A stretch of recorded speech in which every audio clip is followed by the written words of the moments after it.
എറണാകുളം മുനമ്പത്തെ ഭൂസമരം നാളെ അവസാനിപ്പിക്കാനിരിക്കെ സമരസമിതിയിൽ ഭിന്നത. ഭൂസമരസമിതിക്ക് രാഷ്ട്രീയമുണ്ടെന്നും നടക്കുന്നത് ഇലക്ഷൻ ഗിമ്മിക്കാണെന്നും ഒരു വിഭാഗം ആരോപിച്ചു. ഭൂസമരസമിതി നാളെ സമരം അവസാനിപ്പിക്കുമ്പോൾ മുനമ്പത്ത് മറ്റൊരു സമരം ആരംഭിക്കാൻ നീക്കം നടക്കുന്നുണ്ട്. മുനമ്പത്തേത് ഏതെങ്കിലും ഒരു പാർട്ടിയുടെ വിജയമല്ല എന്നാണ് മുനമ്പം പള്ളി സഹവികാരി ഫാദർ മോൻസി വർഗീസ് പറഞ്ഞത്. സർക്കാരിന്റെ ഉറപ്പ് വിശ്വസിച്ചാണ് സമരം നിർത്തുന്നതെന്നും ഫാദർ മോൻസി വർഗീസ് പറയുന്നു. വിപിൻ സി വിജയൻ മുനമ്പത്ത് നിന്ന് തത്സമയം ചേരുകയാണ്. വിപിൻ, കഴിഞ്ഞ ദിവസമാണ് കരം സ്വീകരിച്ചു തുടങ്ങിയത്. ഒട്ടേറെ പേർ കരമടയ്ക്കാനൊക്കെ ഓഫീസുകളിൽ എത്തുകയും അതിനൊക്കെയുള്ള കൂടുതൽ സൗകര്യങ്ങൾ ഒരുക്കി കൊടുക്കുന്നതും ഒക്കെ നമ്മൾ കണ്ടതാണ് സർക്കാരിന്റെ ഭാഗത്തു നിന്ന്. അപ്പോൾ സമരം അവസാനിപ്പിക്കുന്നുവെന്ന് പറയുമ്പോൾ മറ്റൊരു ഭാഗത്ത് സമരം തുടങ്ങുന്നതിലേക്ക് പോകുന്നു. അത് എന്തുകൊണ്ടാണ്? അതിൽ രാഷ്ട്രീയം കാണുകയാണ്. എന്താണ് അവിടെ സംഭവിക്കുന്നത്?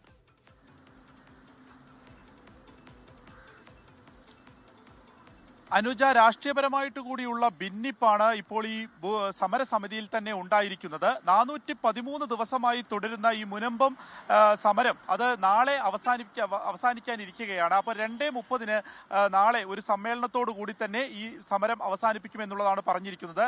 അതിന് കാരണമായി ഇപ്പോൾ ഹൈക്കോടതിയിൽ നിന്ന് താൽക്കാലികമായി കരം സ്വീകരിക്കാൻ ഉള്ള ഉത്തരവുണ്ടാവുന്നു. അതിനെ തുടർന്ന് കരം സ്വീകരിച്ചു തുടങ്ങുന്നു. ഇനി ഇവിടെ പോക്കുവരവ് നടത്തുന്നതിന് വേണ്ടിയിട്ടുള്ള ഒരു ഹെൽപ്പ് ഡെസ്ക് തുടങ്ങും എന്നുള്ളത് മന്ത്രി പി രാജീവ് ഉറപ്പ് നൽകിയതിനെ തുടർന്നിട്ടാണ് ഇന്നലെ വൈകിട്ട് ചേർന്ന മുനമ്പം ഈ കോർ കമ്മിറ്റി യോഗത്തിൽ ഈ സമരം അവസാനിപ്പിക്കാം എന്നൊരു തീരുമാനമെടുക്കുന്നത്. എന്നാൽ ഇതിനെതിരെ ഇന്നിപ്പോൾ ഒരു വിഭാഗം രംഗത്ത് വരികയാണ്.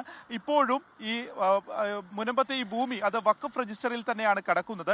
അതുകൊണ്ട് തന്നെ ഇപ്പോൾ താൽക്കാലിക ആശ്വാസം മാത്രമാണ് ഉണ്ടായിരിക്കുന്നത്. സർക്കാരിന്റെ ഉറപ്പ് വിശ്വസിച്ചുകൊണ്ടാണ് ഇത്തരമൊരു നടപടിയിലേക്ക് പോയത് എന്നുണ്ടെങ്കിൽ അത് സ്വീകാര്യമല്ല. അത് കൃത്യമായിട്ടുള്ള രാഷ്ട്രീയം അക്കാര്യത്തിൽ കലർന്നിട്ടുണ്ട് എന്നുള്ളതാണ് ഈ വിഭാഗം പറയുന്നത്. ഇതേ തുടർന്ന് നാളെ ഈ 2:30 നാരങ്ങാനീര് മന്ത്രി നൽകി ഈ സമരം ഇപ്പോൾ ഭൂസമരസമിതി നടത്തുന്ന സമരം അവസാനിക്കാനിരിക്കെ അതേ സമയത്ത് തന്നെ മറ്റൊരു സമരം ഇപ്പോൾ ഇതുമായി ഐക്യപ്പെടാത്ത ആളുകൾ ഈ വിമത ചേരി മറ്റൊരു സമരം തുടങ്ങും എന്നുള്ളത് കൂടിയാണ് അറിയിച്ചിരിക്കുന്നത്. അതും നാളെ ഇപ്പോൾ 2:30 കൂടി ഇത് നടത്തും എന്നുള്ളത് കൂടിയാണ് അറിയിച്ചിരിക്കുന്നത്.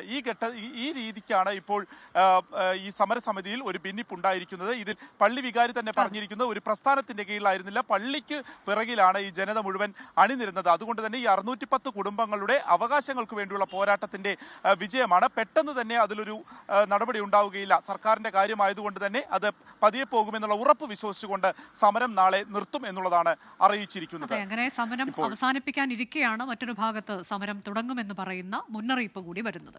ലോകത്തെവിടെയായാലും ഏത് സമയത്തും 24 വാർത്തകളും ഓഗ്മെന്റഡ് റിയാലിറ്റി പാക്കേജുകളും എക്സ്പ്ലെയിനറുകളും വിശദമായി കാണാൻ ഞങ്ങളുടെ യൂട്യൂബ് ചാനൽ നിങ്ങൾക്ക് സബ്സ്ക്രൈബ് ചെയ്യാം.